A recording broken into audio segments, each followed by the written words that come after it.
श्रीमद्भागवत कथा भाग 110। तदेव रम्यं रुचिरं नवं नवं तदेव शश्वन्मनसो महोत्सवं तदेव शोकार्णवशोषणं नृणा यदुत्तमश्लोकयशोनुगीयते। तृतीय स्कंद अध्याय 4। उद्धव जी बताते हैं कि भगवान ने उस परम गोपनीय ज्ञान का उपदेश मुझे दिया जिससे मुझे तत्व का ज्ञान हो गया। यह उपदेश प्राप्त करने के बाद मैंने उनके चरणों में प्रणाम किया और परिक्रमा की, फिर मैं वहां से निकल पड़ा। हे विदुर जी, इस समय मेरा हृदय उनके विरह में बड़ा व्याकुल हो रहा है। पहले तो मुझे उनका दर्शन कर बड़ा आनंद हुआ था, लेकिन आज उनका वियोग मुझे बहुत सता रहा है।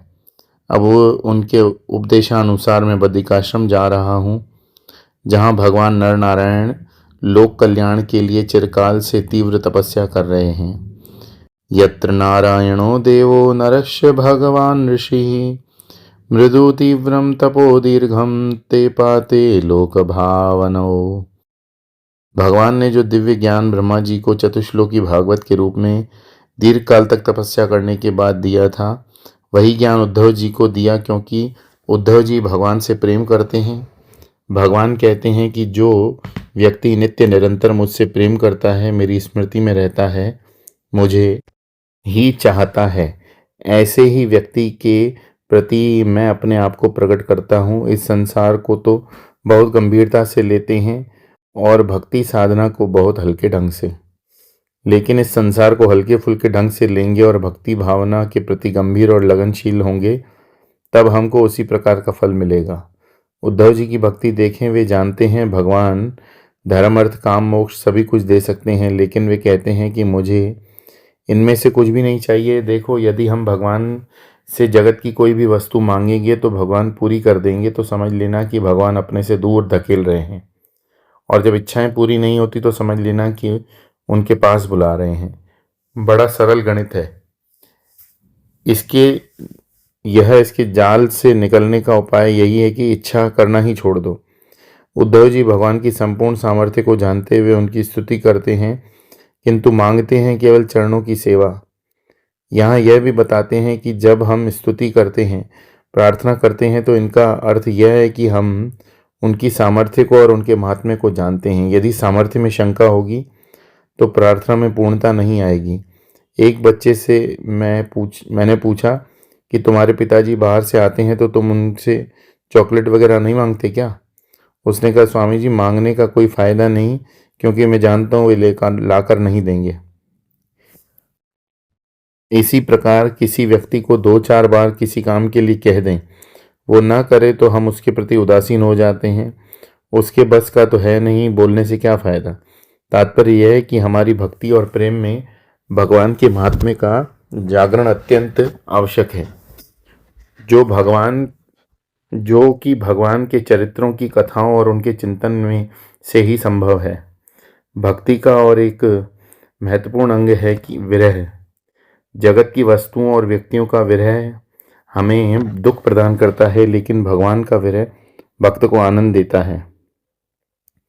जिसका विरह होता है उसका स्मरण चिंतन हृदय में निरंतर चलता रहता है। इस प्रकार विरह के माध्यम से भगवान हमारे हृदय में आ जाते हैं। भगवान है आनंद स्वरूप, इसलिए वे हृदय में आएंगे तो आनंद ही आएगा। इस रहस्य को भगवान के भक्त ही समझ सकते हैं। दूसरों को देखने लगेंगे कि भक्त बड़ा दुखी है। यही सिद्धांत उद्धव जी समझा रहे हैं, गोपियों के जीवन में भी आता है। नारद भक्ति सूत्र में जब सर्वोत्कृष्ट भक्ति की बात आती है तो नारद जी कहते हैं, यथा ब्रज गोपिका नाम। गोपियों के प्रेम की परिपूर्णता इसी में थी। वे नित्य उनके विरह का अनुभव करती थी। इसके कारण उनका ही स्मरण, उनका ही चिंतन उनके हृदय में चलता रहता था। इसे कहते हैं विरहा भक्ति। इसमें बाहर से देखने पर दुख प्रतीत होता है, लेकिन भक्त को अपने हृदय में आनंद की अनुभूति होती है। सुखदेव जी बताते हैं कि उद्धव जी अपने स्वजनों के विनाश का समाचार जानकर विदुर जी को बड़ा दुख हुआ, लेकिन वे ज्ञानी थे, वैराग्यशाली थे। कुछ भी समय में उनका दुख समाप्त हो गया।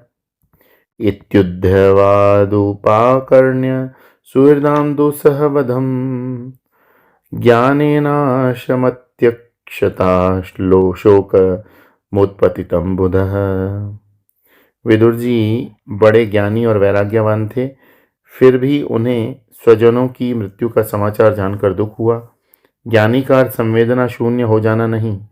जिसके हृदय में संवेदना नहीं वह तो मनुष्य नहीं, बिजली का खंभा है।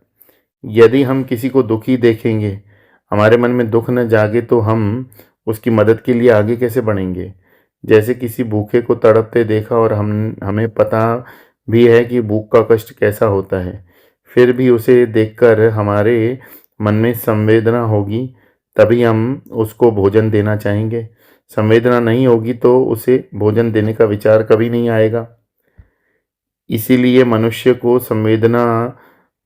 संवेदनशील तो होना ही चाहिए। अब अगली महत्वपूर्ण की बात यह है कि दूसरे को दुखी को देखकर हम स्वयं भी दुख के सागर में डूब गए, तब भी हम किसी काम के नहीं रहेंगे। ज्ञानी को दुख की संवेदना तो होती है, लेकिन वह दुखी नहीं होता। विदुर जी को स्वजनों की मृत्यु का संवाद सुनकर दुख तो हुआ, लेकिन ज्ञान में निष्ठा होने के कारण कुछ देर में शांति भी हो गई। विदुर जी ने उद्धव जी से कहा कि आपने मुझे ये तो बताया कि भगवान ने आपको ज्ञान दिया है, लेकिन ये नहीं बताया कि वो ज्ञान क्या था। कृपा कर वह ज्ञान मुझे भी बताइए, क्योंकि आप तो भगवान के भक्त हैं और भगवान के भक्त दूसरों का भला करने के लिए इस जगत में विचरण करते हैं। उद्धव जी बोले, हे विदुर जी, आपको यह ज्ञान देने का अधिकारी मैं नहीं हूँ। जिस समय भगवान इस धराधाम को त्यागने प्रस्तुत थे, उस समय मैत्रेय जी भी वहाँ उपस्थित थे। वह ज्ञान उन्होंने भी सुना था। भगवान ने पूरा ज्ञान सुनाने के बाद मुझे तो बद्रिकाश्रम जाने की आज्ञा दी थी और मैत्रेय ऋषि ने कहा कि गंगा तट पर आपकी भेंट विदुर जी से होगी, तब आप उनको ये ज्ञान देना। अतः अब आप मैत्रेय जी के पास जाइए। गुरु और शिष्य को एकत्र करने वाले भगवान ही होते हैं। इसमें न गुरु का महात्म्य है न शिष्य का। एक बार मुझे एक लड़के का ईमेल आया कि मैं अमेरिका में रहता हूँ, अध्यात्म ज्ञान के लिए भारत आना चाहता हूँ। कृपया मुझे बताइए कि आपके लिए गुरु कहाँ और कैसे ढूंढूं। मैंने उत्तर दिया, भारत में बड़े बड़े क्षेत्र हैं जहाँ तुम गुरु शॉपिंग कर सकते हो, लेकिन तुम ढूंढने निकलोगे तो तुम्हें समझ में आएगा कि गुरु का मूल्यांकन करने की क्षमता ही तुम्हारे पास नहीं है। तुम्हें भारत आने की आवश्यकता नहीं, तुम जहाँ हो वहीं रहो, अपने आप को तैयार करो। तुम योग्य बन जाओ तो अपने आप गुरु तुम्हें मिल जाएंगे। कोई संत महात्मा आएंगे और अपने आप तुम्हारे मन में गुरु भावना जागृत हो जाएगी। जिसके प्रति गुरु भावना स्वाभाविक रूप से जागृत होती है, उसके प्रति पूर्ण समर्पण अपने आप आ जाता है। हम अपने अनुभव से कह रहे हैं। लोग हमारे पास आकर कहते हैं, excuse me, I feel like adopting you as my guru. मैं कहता हूँ कि एडॉप्ट करना है तो गुरु के बदले बच्चे के रूप में करो ना, ताकि मैं मस्ती कर सकूं। तात्पर्य यह है कि योग्य गुरु ढूंढने के बदले योग्य शिष्य बनने की क्षमता जागृत करें। गुरु स्वयमेव मिल जाते हैं।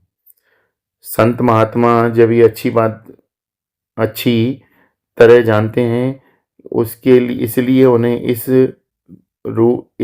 एक दूसरे के प्रति प्रतिस्पर्धा नहीं होती।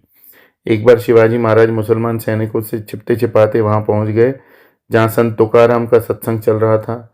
शिवाजी वहां लोगों के बीच बैठ गए। भगवान की ऐसी लीला हुई कि मुसलमान सैनिक भी वहां आए तो उन्हें हर व्यक्ति शिवाजी नजर आया।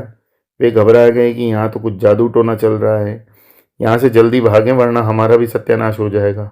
वे भाग गए। उसके बाद शिवाजी ने तुकाराम महाराज से प्रार्थना की, हे भगवान, हमें आप शिष्य के रूप में स्वीकार कीजिए। उस समय तुकाराम महाराज ने कहा, मैं तुम्हारा गुरु नहीं हूँ, तुम्हारे गुरु हैं समर्थ रामदास स्वामी, तुम उनके पास चले जाओ। समर्थ रामदास स्वामी राम के भक्त थे, सन्यासी थे। तुकाराम महाराज पांडुरंग के भक्त थे, गृहस्थ थे, लेकिन तत्वज्ञानी के हृदय में भेदभाव नहीं होता। अब तो वारकरी संप्रदाय रामदास संप्रदाय पर धड़ाधड़ वार ही करता रहता है। ये संतों के लक्षण नहीं है। बोलिए श्री कृष्णचंद्र भगवान की जय। श्रीमद् भागवत महापुराण की जय।